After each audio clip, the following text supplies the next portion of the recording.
mani e a toto vire fiere e troppo va e su slowly si e di ya makudo so heo akwara bena de afokadi wa no e ke su ko so ba so la nyo ma ko be ti pe mi teke aro ba na ba ko ta ja pe na mi be ke mi se e mi to mi ti a ma de wa pe na mi wa ya ma kamera bi meeting be bi de kamera ti ko ma ko ko ma be Toba che su sole da na so bene nella che vuole sia nella dia ne mi sita e via via delle o il dedo che mi tio na ma bie a di con na mi nya e che a sana na ko bido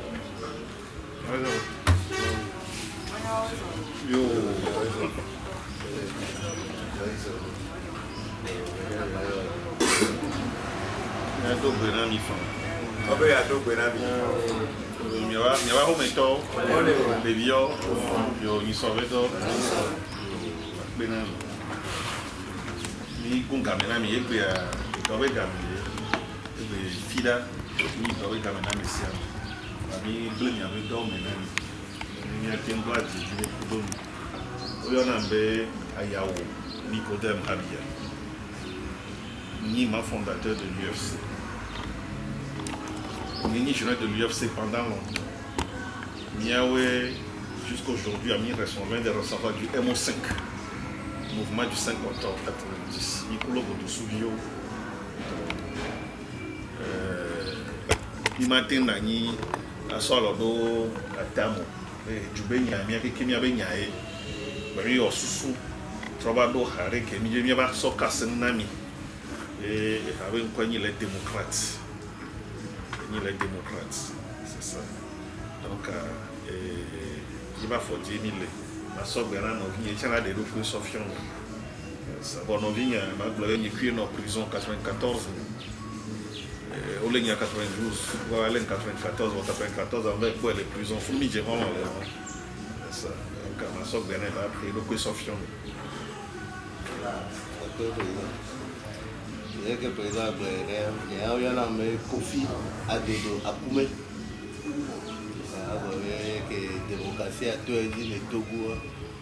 Il y a une sorte de vie qu'on a monté sur le moi-même. Donc, même si quelqu'un a eu des problèmes, mais on a boit ça. Il y a l'homme dans la prison. Donc, à vous, mais il y a plus de président qui sont bien honorés. Donc, à ce cas, mais quand on va réfléchir à quoi, avec des cas, et toi, bien le Congo, il y a des gens qui ont été et tout le monde. Et il m'a dit 3 mais tout le fille et il y a un toto, on va tout quoi, il y a piqué belé. Voilà, il va aller t'attendre, c'est le que me plaît. Il va s'y aller, il va nous aider, il fait de la barbe, on va double. Et que moi, les matin d'assez Togo, domaine, Togo violé, domaine, au milieu de la ronde, la Zadation au milieu de la cité.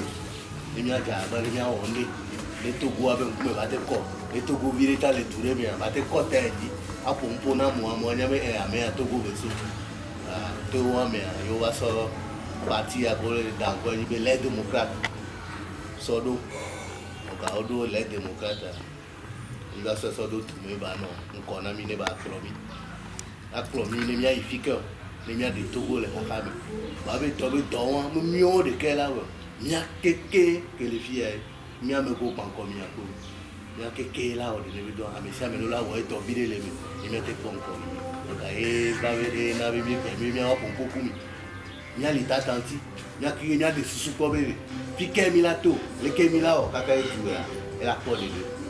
Il va pour dire que donc il tape na misele que émissé nyayo emito et que les filles là donc il caille bela o ebedo donc emile o elle a débile après Bido m'avait décembre passé les Lomé donc avec quoi les démocrates donc il y avait objectif pour les Romains. Nous que les joignent, nous les blobés. Attaque pas mes filles, nous que je l'attaque pas ma ligne. Mais que mes nous que Et jusqu'à aujourd'hui, on ne balé jouer à mini. So, les qui m'avaient joué les doigts mini. Les qui avaient joué les doigts mini. Les petits blobés, ils sortent 2015. Il va d'accord. Il joué. Est-ce que Milano, même scénario a dit, Kakana Gakemo, il y a un Mila aussi du portier. Par exemple, il y a une alternance. Il y a bien un voilà qui n'a pas vu le président pour Kruniski. Alors on a dit, voilà le président pour combien de temps? C'est ça. Donc, mais tu as une alternance. Amener le président les causes 5 ans, 10 ans après, et Amélie lui les attaque. Et puis Néné, et je crois que le développement là n'a fille à fille. Le développement là n'a fille à fille. Là, mais les filles, que les filles, et y a n'est pas. Et il faut gagner. Balime, Dapango, Mango, Sokodea. Oh, quoi, on pas là non développer. Et au moins, il y avait du méthode du président, même le népotisme. Voir, il y a un miracle. Ndé le fou, il y avait cousin de la ninde, la plomberie avec d'autres, mais on les a des mots, on doit droit là, on les a des mots, nous avons la fille, on doit droit de contrat. Nous les a des mots, engrais était bon la sorte d'appeler, et ni problème. Nous les a des mots, bourse d'études au matin, il m'y a mis problème, matin, et de deux, il est pas bien en position de tien à dire. Les biens on est en donné. Mais à la base, on s'affaiblit. Mais à la base, on vient. Mais à la base, il y a mis pas mis ben non. Même si sous bord, voici si les politiques. Et il y a mis que les affaiblir opposition togolaise. Et il y a une opposition, les non affaiblir. Mais quel est le royaume? C'est le peuple. C'est le peuple qui souffre. L'opposition, les Wadjria. Le peuple est les royaumes. C'est comme ça. Donc, à mi-pobe, les débats nous avons. Et tu dis le globe, qui m'y ont mis 20 000 objectifs d'un. Même d'autres problèmes pour partir de l'opposition. Il y avait adversaire, c'est le RPT uni. Point. Il n'y a bien mis, même opposition, ben y a parti ou ben y a un camion. Parce que les miens sont partis de l'opposition, mais il avait un problème. Il a ségomé. Il m'avait exposé les places publiques. Parce que politique, tu as messieurs, les droits. Politique, tu as messieurs. Voilà, politique, tu n'as pas il a trop esclave. C'est une minorité qui pille ce pays. Donc, il a mis esclave dans la minorité. C'est ce que nous ne voulons pas. Mais de continuer. Mais quand il dit, à moi, les découragé, à moi, les déçu. Voilà, même objectif, il a trop à molatité. Il a à molatité. Les nous qui n'y a toi, il y a qui n'y a pas. Il y a quoi, il y a pas. Voilà. Il y a quelqu'un qui a réclamé. Nous qui n'y a pas. C'est ça. Par exemple, accord, on est d'accord, CENI, RPT, Cour constitutionnelle, RPT, armée, RPT, accord, quand il a l'oudio. Opposition, RPT ne doit pas dire que c'est l'opposition qui gagne. Voilà, il y avait Yoa. Mais quand il y avait Yoa, maintenant, il y a 12 pour le temps, avant de faire le temps, c'est ça. À moi, qu'on le fout dans le pouvoir d'Aoudé, que le pouvoir d'Aoudé, on m'a été proclamé à me bourder. Il y a un timide globe, il y a un démocrate, les réformes ou le roi. Tout d'abord, à Messia Ménier, on ne peut jamais avoir une élection prévisible. Il y a un timide globe. Réforme, nous allons nous battre pour avoir les réformes. Même si nous allons nous battre par tous les moyens. Il y a d'autres réformes. Parce que nous avons des réformes, changement, alternance, et il y a des marques, fort lavajo, fort bevilava, nous n'avons jamais monsieur. Il y a des gens qui ont lutté pour la ouest. Nous avons des vieux là-bas. Vaut mieux, mais il y a des gens qui ont valé. Il y a pourquoi mon mille est affiché à fille. Il y a pourquoi mon mille est libéré, il y avait tout. mia libéré mia be du aya du wa mesia me le du aya ole soja ro ni so soja no na for ben bodome obe ka be nyare de chuma be nyare yo lochu atu mi senya wa o lochu actuellement et non a for ben bodome le na agbete da sine ona be sine Commandant Sina. ouais ola ele na agbete da sine ko o lochu nous ka be wa chon fifio parce que ko be o pe to chan le fifien après to le fifi o ma fien c'est ça il dit le global moko be le wa il y a une torde la démissionner et le global fort global c'est une minorité qui pille ce pays mi seigneur alors il fait partie de cette minorité il est complice de cette minorité qui pille la richesse de ce pays il est complice amo le mi fi o pla do we amo school o we wa on po e donc tout là wa on po ore et donc tout là wa on po ne be donc le word no kwa se abe kuma le mi ade to gbe gbe o sisi no na bo be on va non putain mais là les dos 20 000 50 000 problème les to ba ni ba le lo la be bia mo be o la tin ko ma ni a tin traité yi be do et nous quelqu'un dit comme ça ne va pas le Togo est malade voilà donc le Togo est riche le Togo est trop riche Togo richesse le niasi richesse le niasi il nous l'a quitté ni a son dos il y a libéré ni et tu ben yayo ni pour ben yayo ao ni tu ben yayo ni pour ben yayo attaquant be du yakeme mille ko jo le fi ami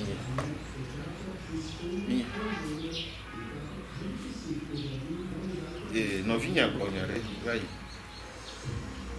donc on va au du 2010 ni kudo ni afofo de qualifier mba o de Kenya les 5 ans yana be sen subenko les 5 ans yana be sen subenko e go menyi be no lonjwa alon tu kudo ti tonto nya wo nu nya benko anani e kaya fo na dia me e kanyi nu nwere wa no nya popo a o la fudi o la so no la ho o ma gba di nde pe la mo be nku no vale o la no ko mema make it so na wa e la no ko me o le yigo lo so na ko e nta be gba ja tin wo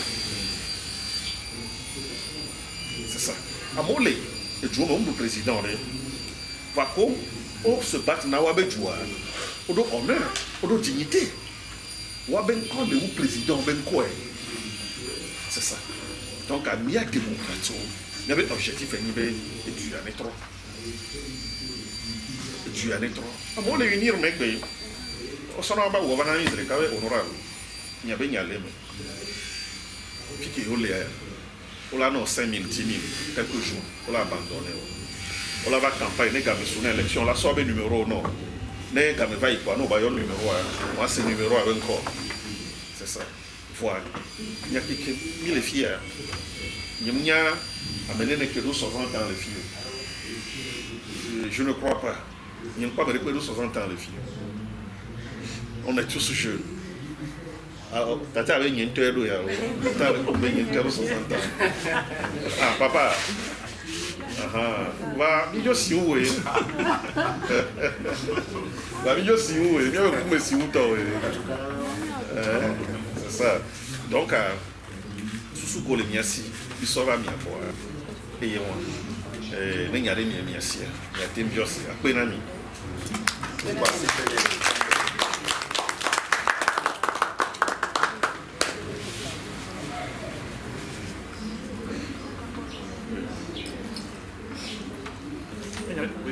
de la Grecia allá okay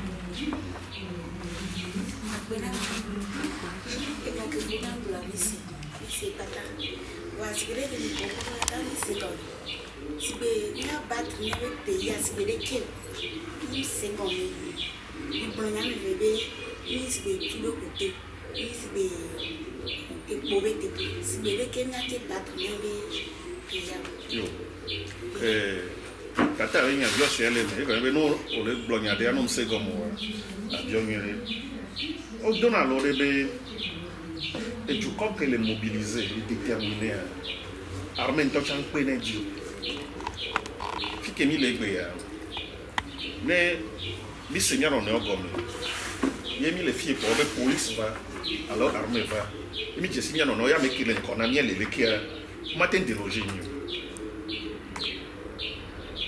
ni ka ko la wa amola seigneur ben ko be ndele jo wa ne mi le organiser seigneur on gomme ka ko ba na kwa mi la fuji mi la flakpa mi la jo donc anon la me ka ko me vele mi me la be fionfu nous on dans les miens tu ya me kasi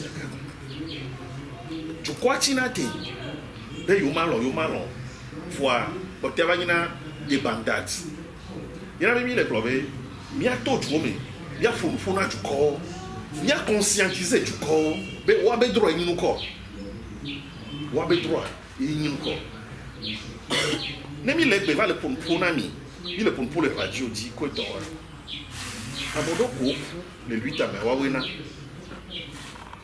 abodoko wawena ne sai daro me akimi le fia so jo ke va volo minya nene wa nuka onvo même no sea ola de nka ola be ole funo free ke mi le le combat ke mi le wo me eyewa c'est comme ça donc Mimi Bemia se battre. Tu peux me organiser. Il y a nous qui bien le dit. Il est dans réforme. Nous gagnons réforme. Nous gagnons mis à cop d'après Garcia Gamea. Américain pour y en avoir y budget. Pour moi un budget. Que belle les nous gagnons là. Il avait mima baya quoi quoi. Wani mima ya quoi. Nous be mila dasi et ala yo. Mila tona du ko be mila tité. So aneho kakave dabango. Mais mais on va réforme à commander des diolo donc que béni de moi bien que miracle là le non motivé a home yi mbalo au plan les français qui ne risquent rien n'a rien yen quand le dibe doit benemi toi fornia singela lo so jobe no da chumi ah voilà. Oui, et du coup, que le Burkina est Blaise Compaoré, tu vois. Blaise, les peuples forme contrôler les soldats Blaise Compaoré. Les sous-régions, alors l'Afrique, mais Kenya, français, France, c'est Blaise Compaoré. Voir que du coup, les sous-régions, que les Balombé, il y a une réforme, autour de Benba ou un touch en Bénéjoujou.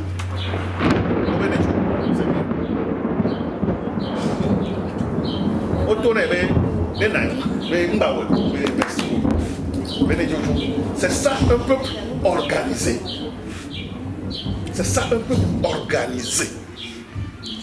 Et le fou, opposition, moi, je le vois, on est au Domolo. Il y a des cas au bloc. Quelqu'un qui blesse, je vois, il va y avoir. Il y a des gens qui c'est ça. Donc, il y a se battre. Combat qui est le mené. Et il a inculqué l'autre dans le tout bois accord fifi mais torté réforme bien accord il a réclamé réforme yo là ouais il m'a trouvé une réforme dictateur on a réforme il a forcé il a réforme c'est comme ça il a forcé il a réforme donc un combat qui vient et yo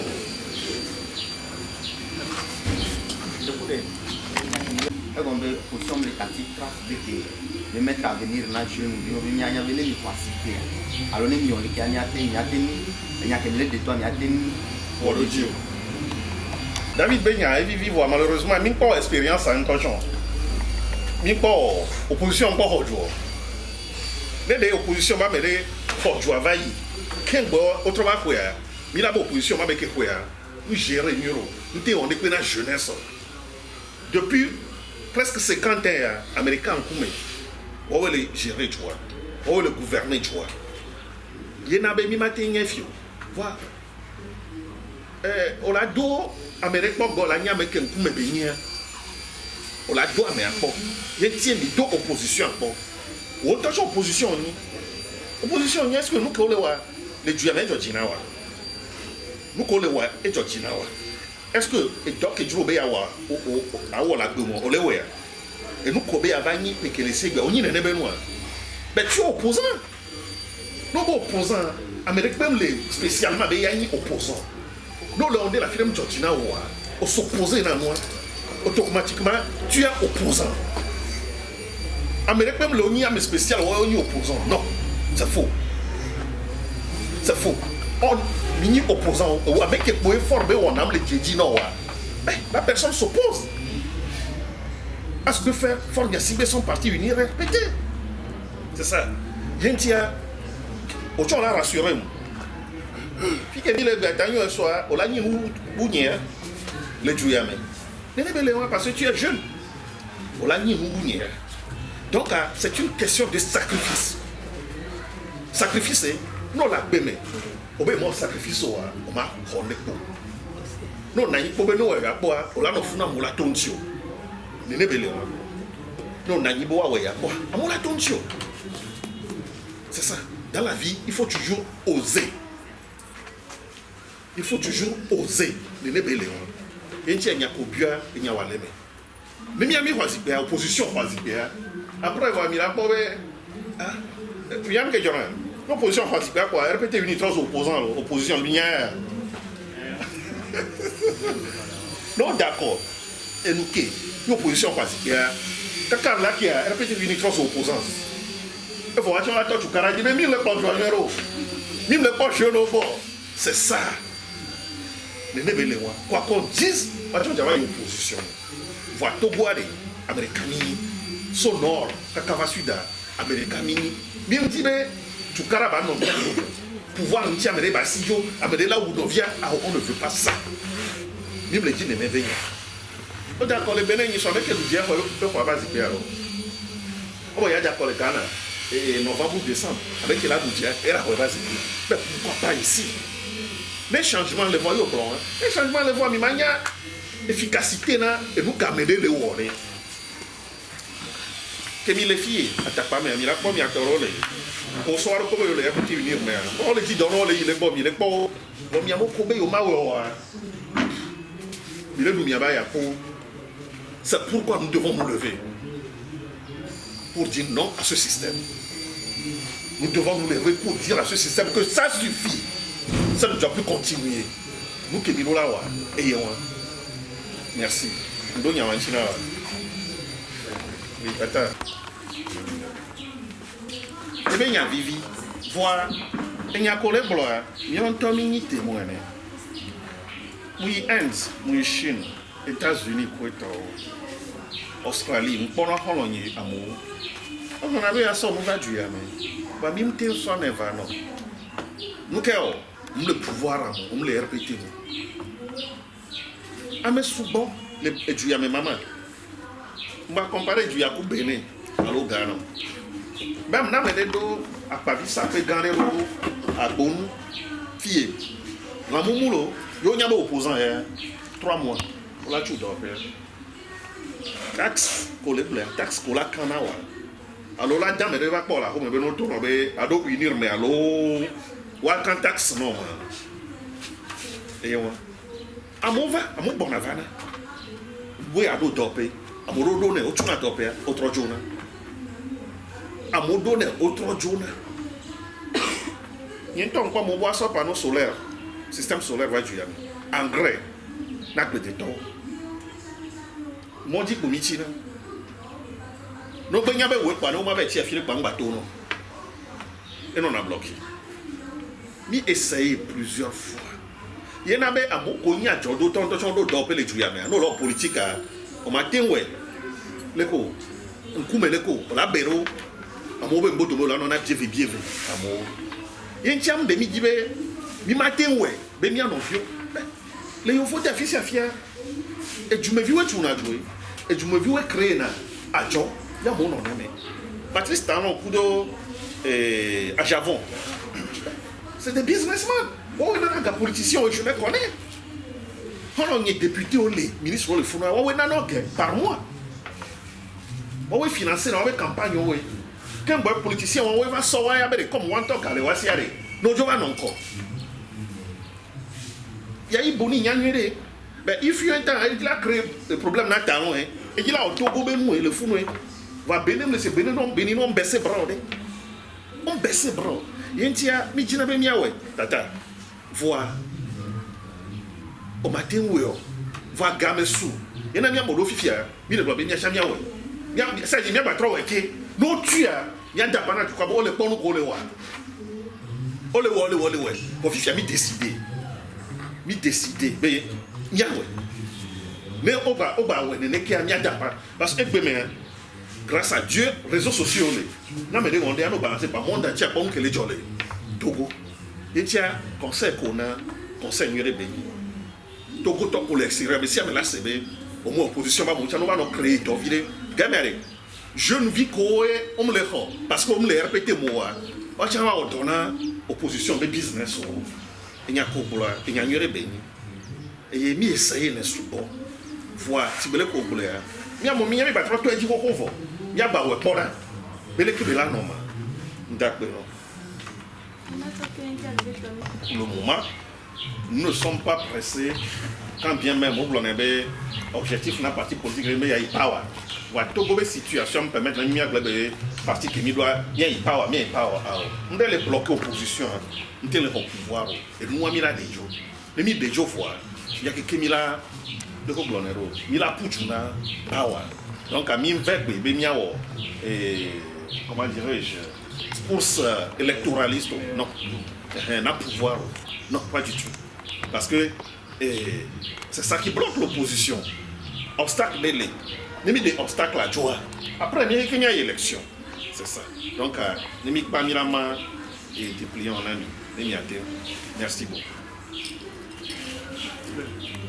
Ce que vous venez de dire, moi je vois chaque fois comme une souffrance. C'est pour les femmes. Parce que je vois que c'est ça même. Tout ce qu'on dit, nos opposants sur le blanc, parce qu'il n'y a pas de démocratie. Il y a une seule personne qui a le pouvoir à mener, il est Israël. C'est la tendance qui parle tout ça. La question que je voulais poser, c'est est-ce que, entre vous, les partis politiques de l'opposition, est-ce que vous êtes tous d'accord pour que, c'est-à-dire, c'est la réforme ou rien, avant d'aller vers le peuple? Parce que nous connaissons bien l'opposition togolaise. C'est ça, vous l'avez déjà dit, ça, c'est la division. Est-ce que, au moment venu, est-ce que vous serez capable de parler du même ton pour que le peuple soit derrière vous? Ça, mon question. Merci beaucoup. Tout d'abord, je vous remercie pour votre apport, votre contribution. La question est la bienvenue. Nous sommes là, nous disons que nous sommes le sel pour que la sauce soit agréable à manger. C'est ça. Nous avons l'expérience, ce qui divise l'opposition togolaise. Je crois qu'aujourd'hui, l'opposition togolaise est consciente. Et ce que nous cherchons tous aujourd'hui, c'est la réforme. Et tout le monde le dit. Mais c'est au peuple de savoir qui dit quoi, qui fait quoi. Parce que l'opposition, nous avons beaucoup de partis politiques. Si demain, Ford dit que non, je vais aux élections, et il y a une partie de l'opposition qui dit, nous, on n'y va pas. Mais il y aura quelqu'un, un parti ou deux partis. Ces deux partis vont dire, nous, on va à ces élections. C'est là où le peuple saura que non, vous n'êtes pas de l'opposition. Et normalement, aujourd'hui même, le peuple doit savoir, doit connaître ces partis-là. Ceux qui se battent vraiment pour son peuple, ou bien pour ce peuple. C'est ça. Donc, nous le disons, je crois que c'est pourquoi aujourd'hui, nous parlons de l'unicité d'action de l'opposition. Ce n'est pas qu'on soit tous dans une union de l'opposition, non. Mais unicité, parce que tout le monde parle des réformes. Tout le monde parle des réformes. Quand tout le monde parle des réformes, pourquoi ne pas tous ensemble réclamer ces réformes? On n'a pas besoin d'être dans une association de partis politiques, dans une union de partis politiques. C'est pourquoi aujourd'hui nous disons, même y compris la diaspora qui dit qu'il faut une unicité d'action de l'opposition togolaise, de tous ceux qui disent qu'il faut des réformes. C'est ça. Donc je crois que vous-même, vous comprenez déjà les choses, vous voulez seulement nous aider.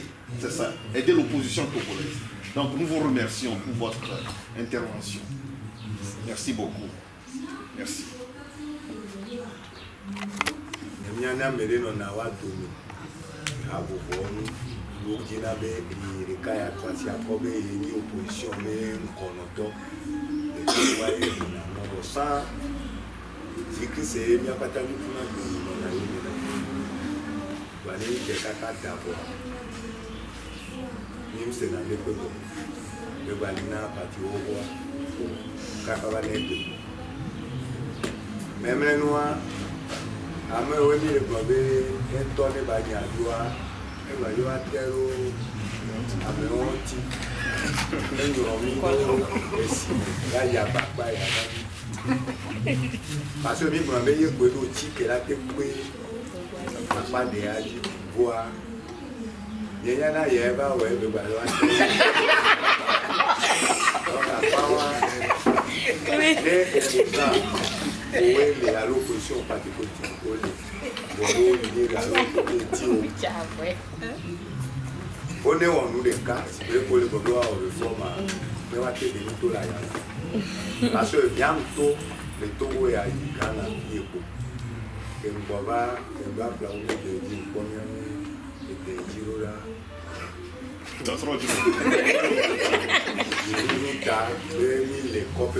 franchement par la mise à table nous dole applaud kaka le soga copé pour flash tché Ghana mani banto dia pour la nya avec Togoa nous le pour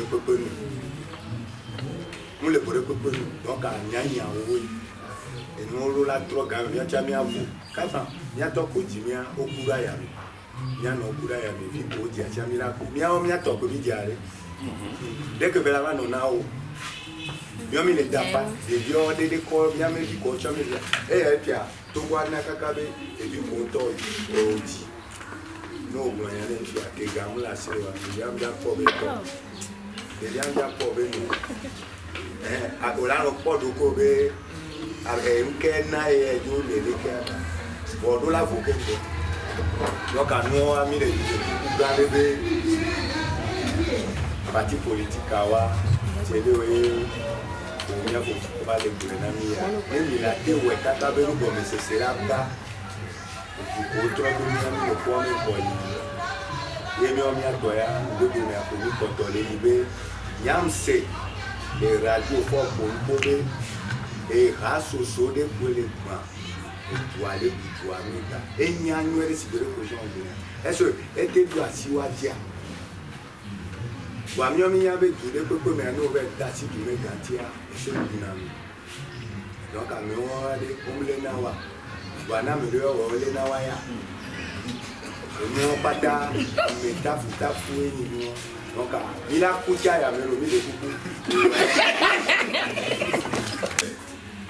miatɔgbewo miamoɖoa miatɔgbewo nɔ etɔ abe kpɔkplɔ te miatɔku miawo tsa mi va le miatsɛ miabe viwo miabe tɔgbeviwo ɖe awɔ miamoɖo mi la wɔe eye nu ke mi le gblɔ na miamu nyi be mi va fie be démocrate kpoa c'est pour toute l'opposition miatɔ na mi c'est pour le peuple togolais c'est pour le peuple togolais ngblɔ na nyɛ ɖe ameɖo na ba me adaxɔatɔ nyi ma nous on peut le faire na be ɖe va du président ne du président miabe ŋkɔ nyuie le esu na mi.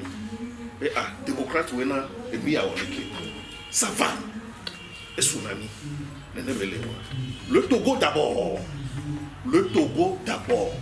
mais si avec un peu pour le régime on est tous opposants on s'oppose tous à ce régime il y a Kenya il y a Kenya sur les gars ça ne va pas pleurer que quoi donc chacun ne va pas jouer avec elle il y a un peu de Gabonais, on va aller sur la Cra, on va aller à gros village. Non, pas un gros village. Parce que bien jouer gros village béni. Et non, attention, pas na non, pas d'offre de dit quoi. Non, bon, après quand je viens couper quoi, donc on dit que son a dit qu'à la sauver, il va pas dormir avec elle. Ne non, do après fifi pour les on va dire do bon quelqu'un le fou on les ni sommes y, on va donner merde, doit être joué en bédem. À quartier mon bon. Les maires avant quoi il y avait comptable secrétaire au mien pour l'état et mon pour la dole zone Les maires, bon, le ministère, c'est ce qu'on appelle la décentralisation. Maire avec bureau, il est ministre, on va soit Accra, on va leur bobo. Il est maire, on va conseiller, on leur prend, on va souiller, et sur là, il fait et si là, il fait mon bel époux, so si les pour les deux écarts. Fique mon bel époux, et so si les pour les deux écarts. Les filles, il y a qu'on peut me acatifier. Si a mis un togo, on a mis les lomé, il a condilé à plat. Les ténous, il a condilé. Les Djodjé. Il a dit CHU, si va nous sur l'Olympio à Daré. Mais le coup, le fond de la Siagame. Mais encore un son à conduire en mignon. CHU, si va nous sur l'Olympio. Ah ouais, on se fait ça par quoi. Mais le coup, le fond de la Siagame. On se fait ça par quoi, va tomber l'équipe. Non, il faut n'ayons nos TV, les ralomés, au Dana, et puis on TV yellow.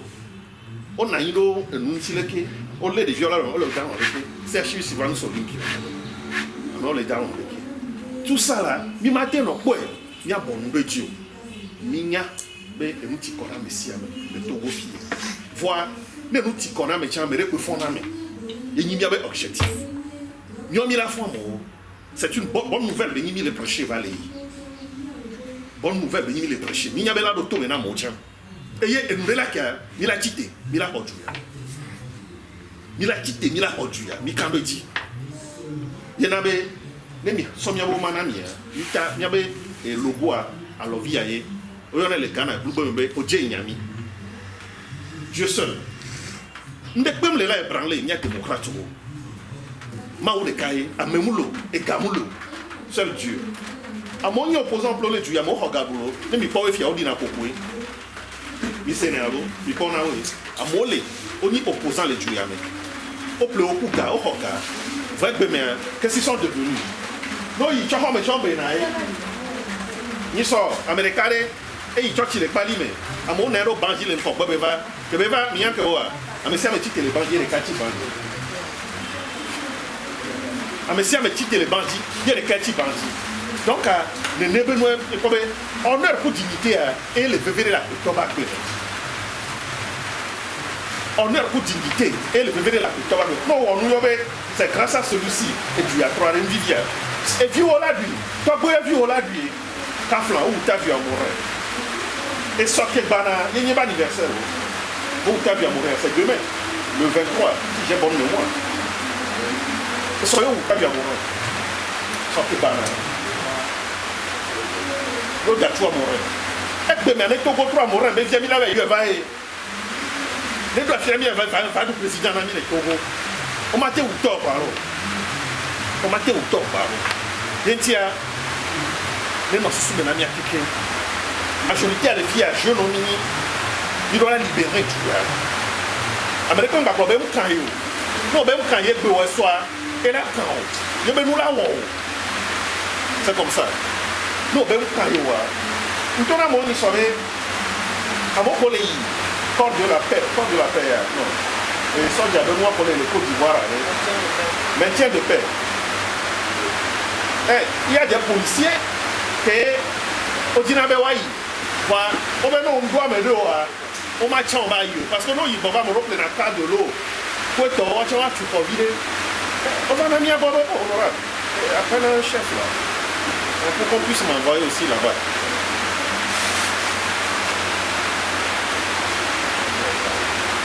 Est-ce que c'est normal là? On avait affaire. Quel vrai? On l'avait sorti, sans d'autres joints. Sans y aller. Et tu veux dire qu'on va aller, il se met sur le haut. Et non, pour y boire, on a dans la vidéo, on a le carte de l'eau, on a tenu pour vider le dit. Donc, on a ici à Amérique, là, on est supérieur. On a des coups, on a une mission. Ce n'est pas normal. Et nous, on a eu Ghana, quand on a c'est le contraire. C'est le contraire ici. Donc, les gars, il y a la on est prêt à vous écouter.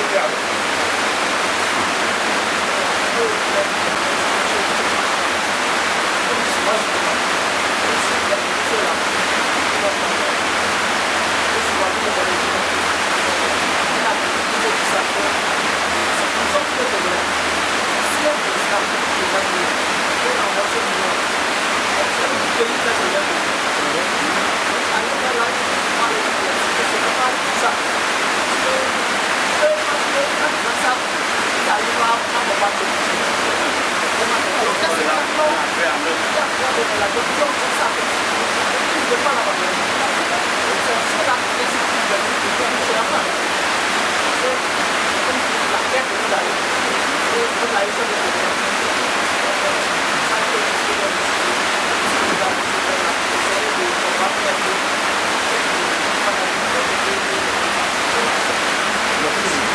Merci pour le conseil. Moi-même, là où je suis, j'ai des cousins connus qui sont du nord, il y a un petit bout jusqu'à Daparon. Aujourd'hui, il y en a qui ont perdu leurs parents, c'est moi. Je touche d'eux, c'est comme ça. Et ils ne sont pas du nord, ils sont du nord. Mais ce sont des cousins, des cousines à moi. C'est comme ça. Donc, si nous n'avons pas le pouvoir aujourd'hui, je vais chasser mes cousins, cousines. Mais pour qu'il aille où? Pour qu'il aille où? Hein? La semaine dernière, c'était voilà. Tous les jeunes de Lomé, les jeunes filles, les belles filles sont allées à Pierre pour les Évalas. Ça devient une force nationale pour tout le monde. C'est comme ça. Donc, merci beaucoup pour... merci.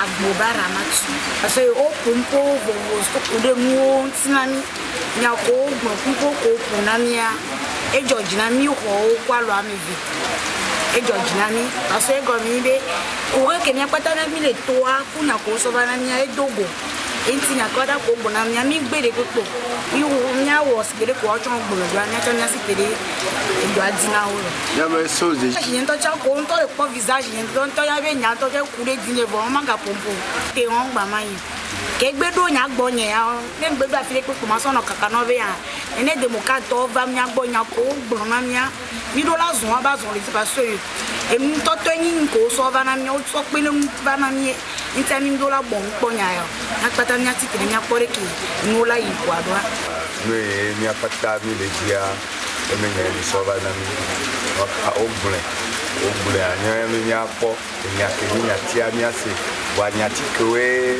nya fofo wa de bro na nya to tro ye ya ku cha mi e mi bio la mesen na democrate me ha mi to o e ba bia boy cha bi ho ku juwe ne nya bo alo du aso o du afido si la si ne ya po to tro ni to nya ne ma gbambo wa ya yem dakona epeti alo ne dakona ni ko o kuda ni wa yem se présenter na wanya be mwono yo na menyale alo izolo amenyale ko da penyale donc faut que tona na mele vote peut-être mia faut que baba de gonya na mia et la tin d'ici faut nya donc faut ya na munyabe amere ko la so e ko so savo ken boy changement là-bas il n'y a pas tamila comme là be ken pra doare ko doale o le duma donc ke faut ya ba so nya ya so ba ndeke ya e dodinam ko e be no la ti ko kaka e asipe ala gligbe de ka alors